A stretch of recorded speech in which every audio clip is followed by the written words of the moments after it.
Hello students, कैसे हो आप सभी। तो स्टूडेंट्स, आज की क्लास के अंदर हम समझेंगे कि हमारे पास प्लेन में कोई भी दो वेक्टर हमारे पास दे दिए जाएं। एक वेक्टर मान लो हमारे पास ए दे दिया गया और सेकंड वेक्टर हमारे पास बी दे दिया गया, और इन दोनों वेक्टर्स का जो नॉर्मल वेक्टर बनेगा या फिर जो परपेंडिकुलर वेक्टर बनेगा उसको हम किस तरीके से फाइंड आउट करेंगे। तो आज की क्लास के अंदर हम इस टॉपिक को बड़े ही डिटेल में समझेंगे। तो फिर चलिए स्टूडेंट, हम अपने टॉपिक को स्टार्ट करते हैं। अब हमने यहाँ पे नॉर्मल वेक्टर फाइंड आउट करने के लिए क्या किया, हमने दो वेक्टर्स हमने माने। फर्स्ट वेक्टर हमने ए लिया, vector A is not equal to 0, और सेकंड वेक्टर हमने बी लिया, वेक्टर बी भी हमारे पास क्या है, एक नॉन जीरो वेक्टर है। और ये दोनों के दोनों वेक्टर्स जो हमने लिए हैं, दोनों के दोनों वेक्टर्स हमारे पास नॉन पैरेलल वेक्टर है। Both are non parallel vectors. हमने दोनों के दोनों यहाँ पे नॉन पैरेलल वेक्टर्स हमने ली है। जब हमने क्रॉस प्रोडक्ट की डेफिनेशन हमने पढ़ी थी, तो उसके अंदर हमने क्या किया था कि vector A cross vector B is equal to magnitude of vector A and magnitude of vector B और इनटू साइन थीटा और इनटू एन कैप। यहाँ पे एन कैप जो हमारे पास है, N cap is the unit vectors, N cap is the unit vectors which are perpendicular to, ये हमारे पास परपेंडिकुलर है vector A and vector B, जो कि दोनों वेक्टर्स के ऊपर क्या बनता है, परपेंडिकुलर बनता है। और यहाँ पे थीटा हमारे पास क्या है, angle between, theta is the angle between vector A and vector B. Theta हमारे पास वेक्टर ए और वेक्टर बी के बीच में एंगल बनता है। तो इसको हमने सबसे पहले डायग्रामेटिकली रिप्रेजेंट किया। कोई भी हमारे पास प्लेन है तो हमने प्लेन में एक वेक्टर ए लिया, ये वेक्टर हमारे पास ए हो गया, और सेकंड वेक्टर हमने क्या लिया, वेक्टर बी हमने लिया, and theta is the angle between them. Theta vector A और वेक्टर बी, इन दोनों वेक्टर्स के बीच में क्या बनता है, एंगल बनता है। And N cap is the unit vector which are perpendicular to the vector A and vector B. N cap हमारे पास एक यूनिट वेक्टर है जो वेक्टर ए और वेक्टर बी इन दोनों के ऊपर क्या है, परपेंडिकुलर है।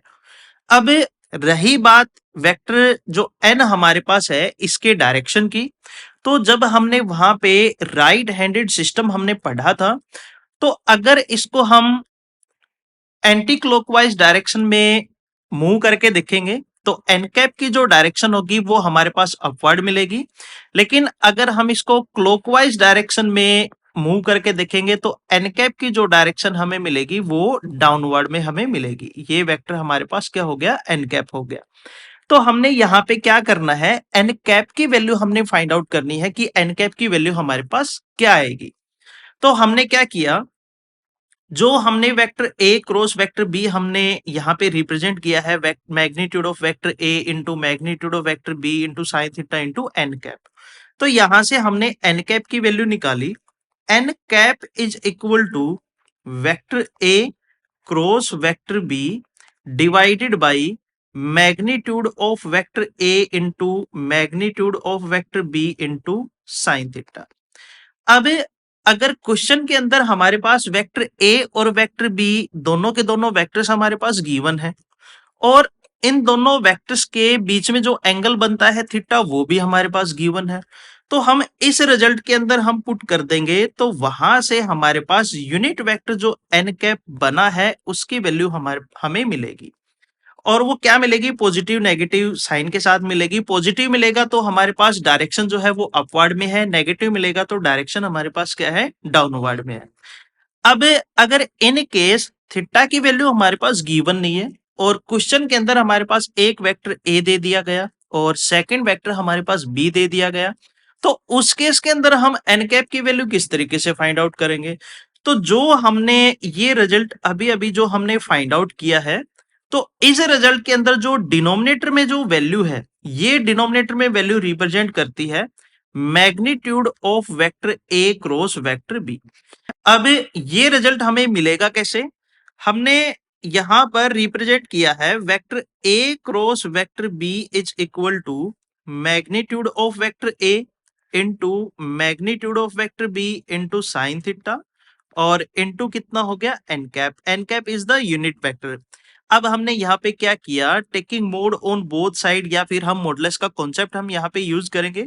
तो then magnitude of vector A cross vector B is equal to magnitude of vector A into magnitude of vector B into sine theta.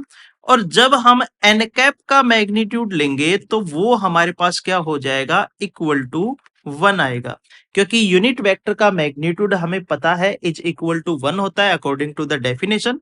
तो यहाँ पे रिजल्ट क्या बचा, magnitude of vector A cross vector B is equal to magnitude of vector A into magnitude of vector B into sine theta. यहाँ पे vector A का 1 time magnitude लेंगे या फिर 2 टाइम्स मैग्नीट्यूड लेंगे, हमारे पास रिजल्ट क्या मिलेगा, पॉजिटिव ही मिलेगा। तो यहाँ पे जो रिजल्ट हमने ये निकाला है N cap is equal to plus minus vector A cross vector B divided by magnitude of vector A into magnitude of vector B into sine theta. तो डिनोमिनेटर में हमारे पास जो रिजल्ट है वो किसके इक्वल हो गया, magnitude of vector A cross B. तो यहां से N cap is equal to plus minus vector A cross vector B divided by magnitude of vector A cross vector B. तो यहां से हमने यूनिट वेक्टर जो बना था, जो दोनों वेक्टर्स के ऊपर परपेंडिकुलर है, वेक्टर ए और वेक्टर बी के ऊपर, तो उसकी वैल्यू हम किस तरीके से फाइंड आउट करेंगे, vector A cross vector B divided by magnitude of vector A cross B. और पॉजिटिव नेगेटिव साइन यहाँ पे इसलिए लगा क्योंकि जो एन कैप की जो डायरेक्शन है वो अपवर्ड में भी है और क्या है, डाउनवर्ड में भी है।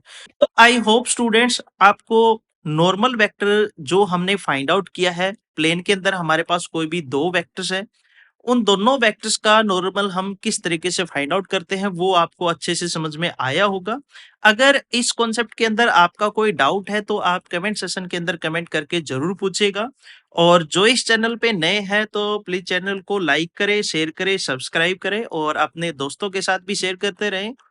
और कल की क्लास के अंदर हम जो वेक्टर प्रोडक्ट या क्रॉस प्रोडक्ट के और बेसिक कॉन्सेप्ट हम करेंगे। तो फिर चलिए स्टूडेंट मिलते हैं कल की क्लास के अंदर। Thank you, have a nice day.